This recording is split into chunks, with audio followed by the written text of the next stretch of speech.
What's up guys, Gums and welcome back to Pro Cyclist 2021 for yet another episode of our Pro Cyclist, episode 3 of season 3. In the previous one, we had our first taste at victory in World Tour. And I had said that today's episode will be Catalunya, Liège-Bastogne-Liège and Romandie. That was a lie. That was obviously a very well made ruse to lure you into coming here. But the truth is, we're only going to do Catalunya. I don't have time to do everything. I literally have 54 minutes to record Catalunya. So yeah, I'm not gonna waste any time and let's fucking go. Alright, our objective on Catalunya or in Catalunya is actually quite simple. We are not the leader, nor are we the co-leader. Wait, hold up. I swear Enric Mas was in my team. In the lineup, Enric Mas was in my team. I could have sworn he was there. Like there's a chance if he was there, I'll have put the image in the final video, even though I wouldn't have talked to it over it. I swear Enric Mas was in it. Maybe I'm just stupid. So it turns out I am the leader of the team, but they want me to be in the top 20 of the GC.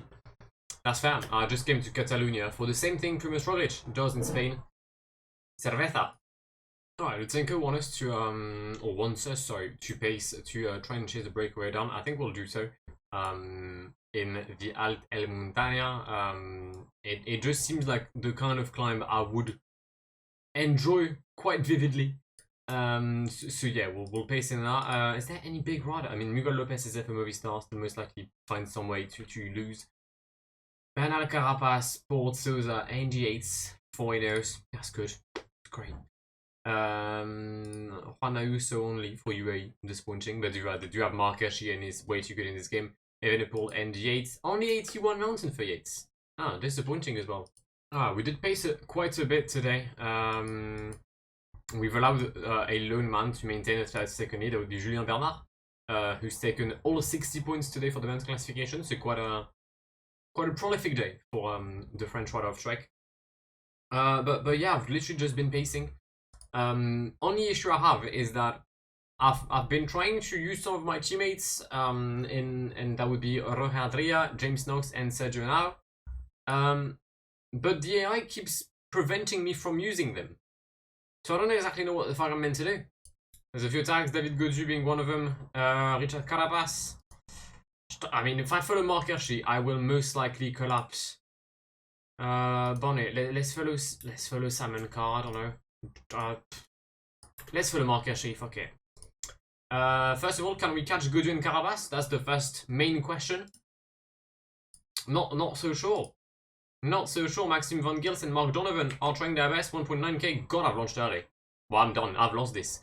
I have well and truly lost this. We were aiming for a top 20. I mean, it could end up being at least a top 2. You know what? It'll be a podium position, at least second or third. I'm not so sure. I can't see Carapaz on the side. It is not Carapaz. It is us in P2. I mean, I'll take it. Alright, well, we've got a team time trial. I was not aware. We'll do, I don't know, 21 seconds. We'll go like 87. Because I think the red bar is also quite important in the team time trial at this point. Which is not something that used to be a thing before. So yeah, I guess we'll stay there. We don't have many riders already. I mean, we kind of lost Vignebe for a second, and Adria, and Santiago Umba, and we also last. Things aren't great. Final 5k, we're in the flat portion. We kind of came back in the second half. However, if we're taking the time on the 5th rider. Well, I mean, do you see where the issue is? Because I do. Our 5th rider is Adria. Where's Santiago Umba? Santiago Umba literally dipped and went, you know what?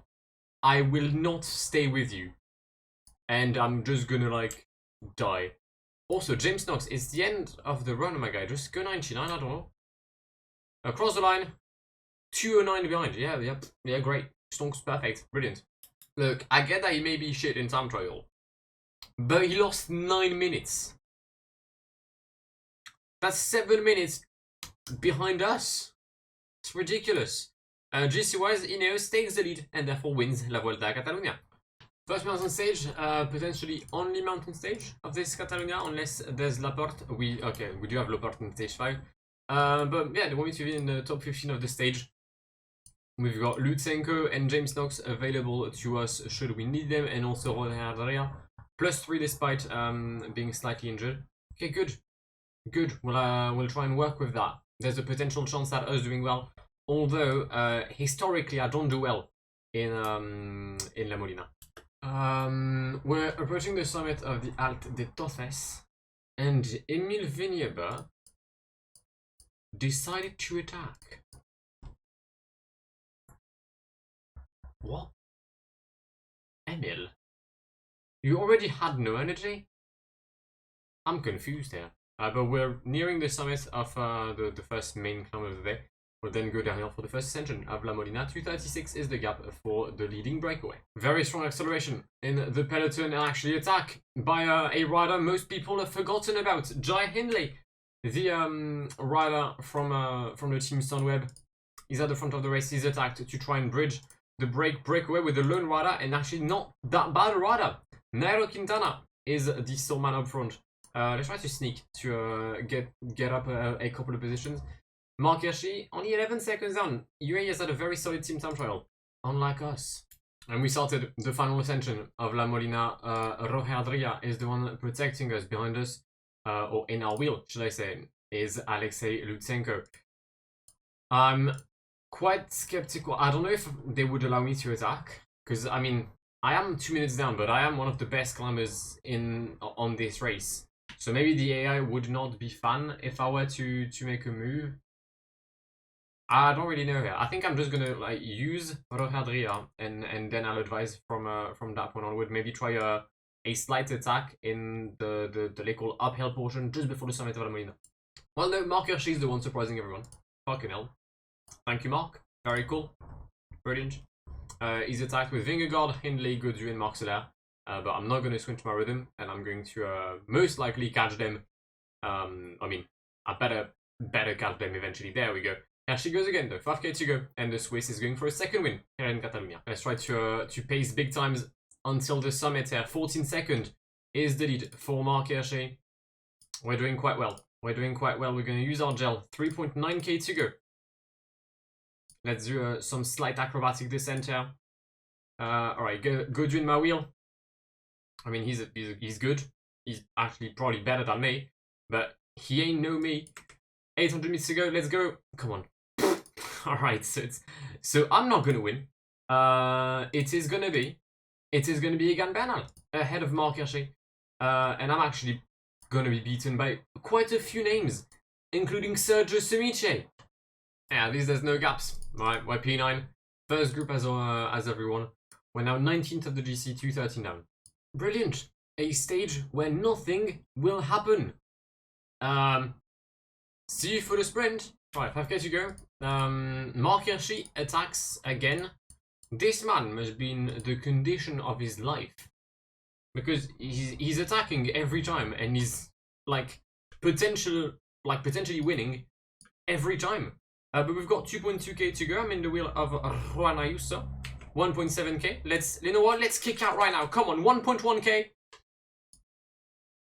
I'm being bullied by so many people. And Mark Hirschi wins again, ahead of Vingegaard, Bernal, Carapaz, and myself. I mean, I know I have 65 sprint, but come on. It'll be a +1 for us today for what is the queen stage of this Volta a Catalunya between Valls and Loport Tortosa. A difficult climb, 12 kilometers, average of 8% with a max of 16.1. We're currently sitting in P17 of the GC. However, the gap between us and P10 is about 32 seconds, and it is something I would like to reach. I mean, no offense to some of the riders ahead of us, but the likes of Jesus Serrada, the likes of Haritz Carmona, I mean, Sergio Sumice looked really good earlier in this race. Maybe not him, but potentially someone like David de la Cruz, especially if he has to work for Mark Hirschi. Those are the type of riders I believe that I could potentially try and overtake.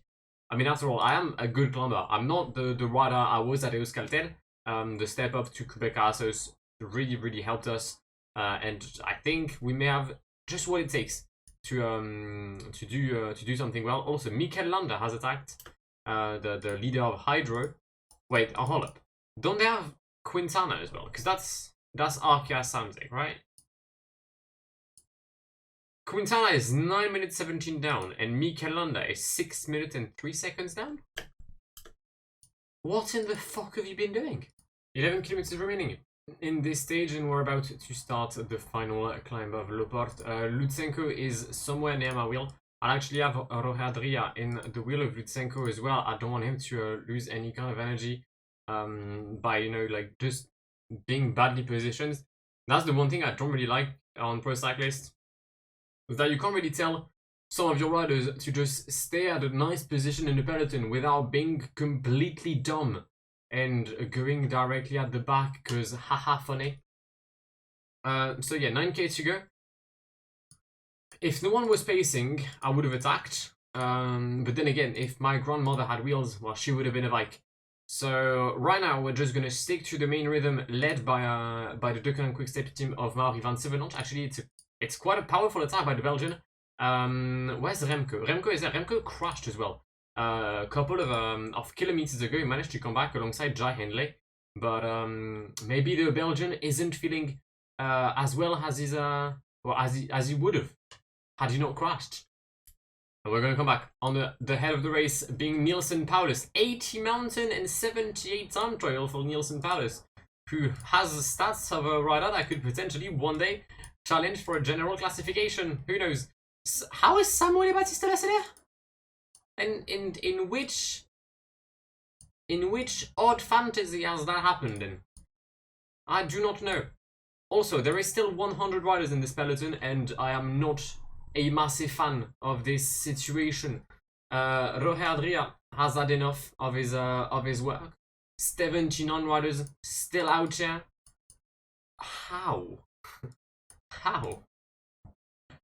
Alright, I mean, I'm not going to win the stage, that's for sure. As you can see, my energy is depleting quite fast. Wilco Kellerman, though, is potentially trying to do so. And he may have the legs. I mean, if it's between him and I, in the words of G-Eazy, it is going to be him. And it's actually going to be a win for Wilco Kelderman today, which I will not overtake in the GC, ahead of, not myself, don't be Remco Evenepoel. Oh, for God's sake, it's Remco Evenepoel, who I will not overtake either. Caruso, who I will not overtake either. Well, my top 10 has just been extremely compromised. Alright, stage 6, penultimate stage actually of this Volta Catalunya.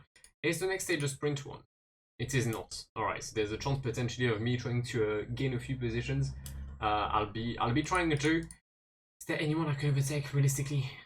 I mean, again, the top 5 is 45 seconds away. That's going to be quite tough. There's 30 kilometers until the summit. If I could try to go in an aqua downhill, I'll try it, but I'm not exactly confident. Great, the rider that was protecting me in Emile Vignebe just crashed alongside Juan Ayuso. So I am now on my own.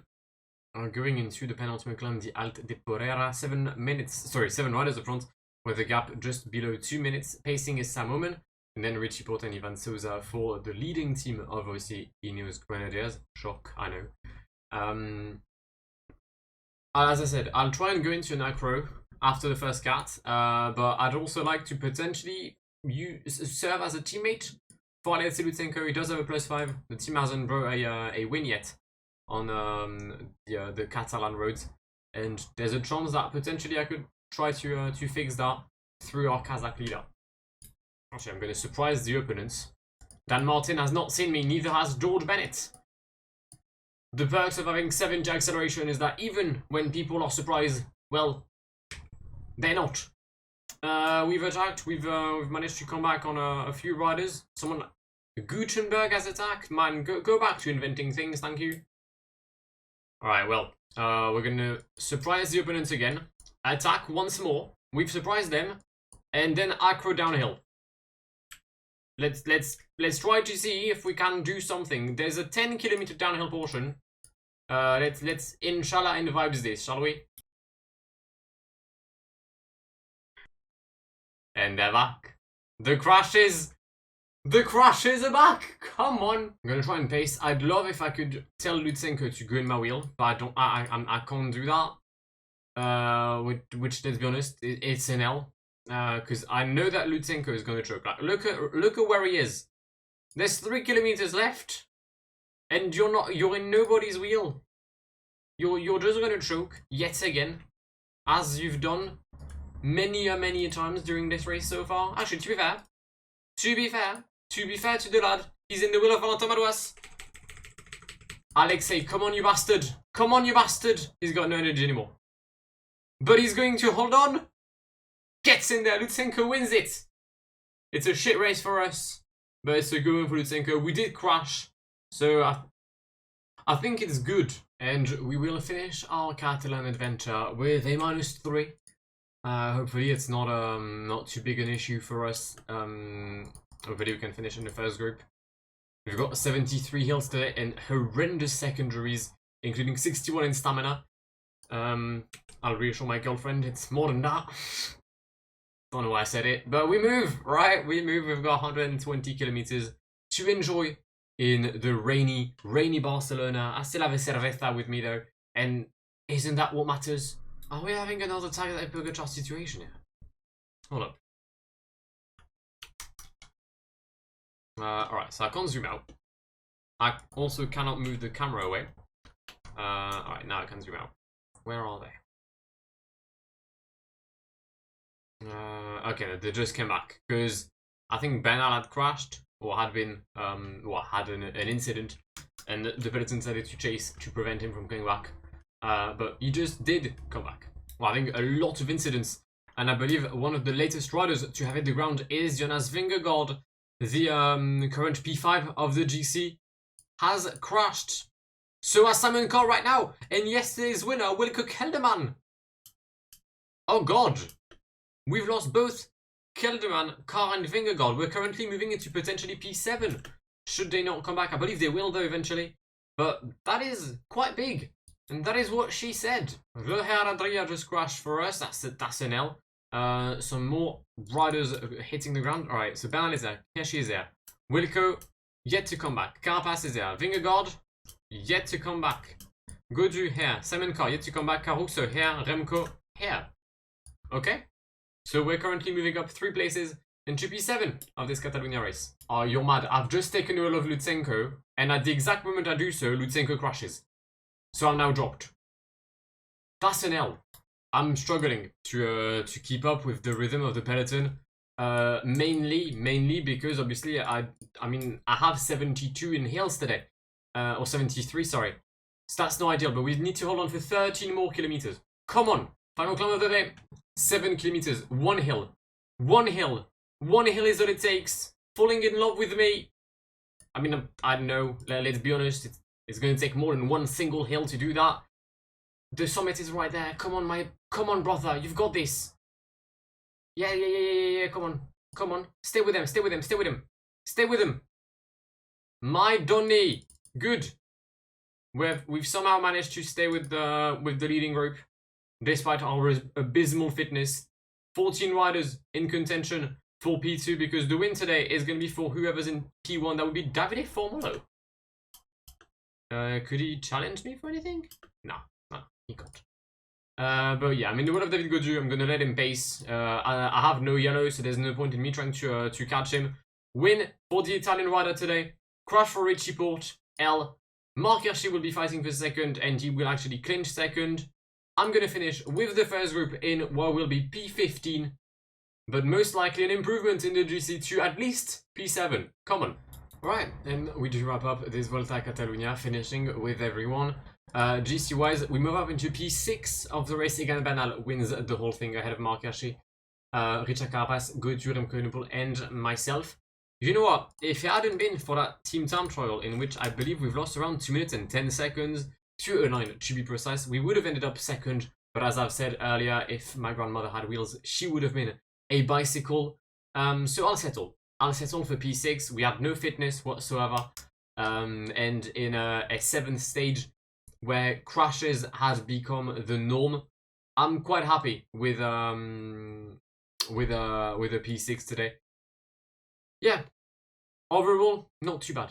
However, before we wrap up the episode, we do have an improvement or an increase of stats. None of them are actually very good, but I reckon the best one for us would be Pancha. Because we do get 9 points in increases, moving up to 82 and 76 for mountain and hills respectively, +1 in cobbles, +1 in sprint, +2 in acceleration, which is quite crucial.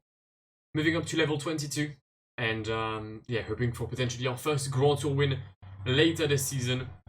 We'll take Pancha. Nevertheless, this is where we're going to wrap up the episode. I do hope you've enjoyed it. I said I had 54 minutes. I'm currently on 56 minutes 53, so I'm 3 minutes late on what I had expected to record, but I'm actually quite happy with it. I hope, as I said, you've enjoyed the episode. If you didn't, please do leave a like down below.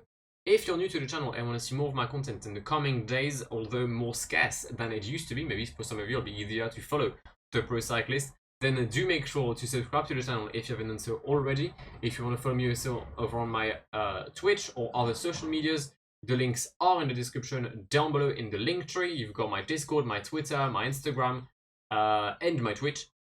So make sure to hit the links over there.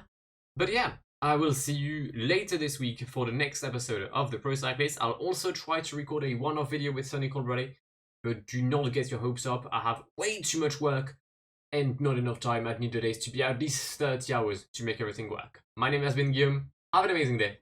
See ya. Pass me the funk.